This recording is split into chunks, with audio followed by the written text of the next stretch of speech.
rivers draining to the Minnesota River are kind of unique in that the system was put out of equilibrium by the glaciers coming through, and these rivers are trying to adjust, and they're coming back down to it, which I'm sure others have talked about.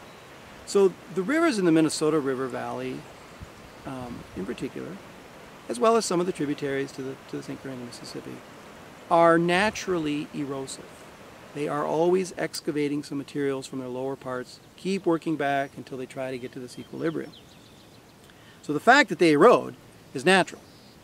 It's the rate at which they are eroding that is unnatural, and which we have had the effect on.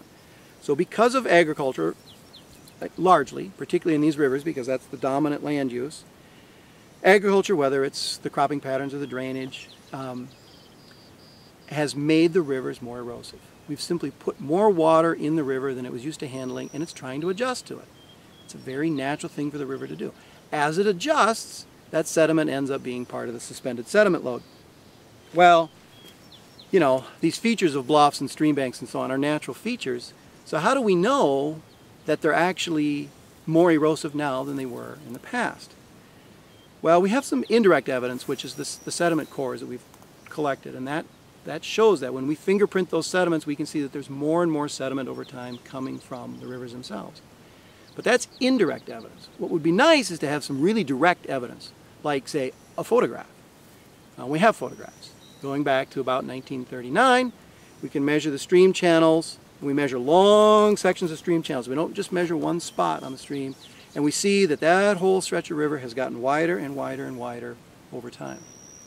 We've also noticed that some rivers have not gotten wider over time. The rivers that have gotten wider have had an increase in flow.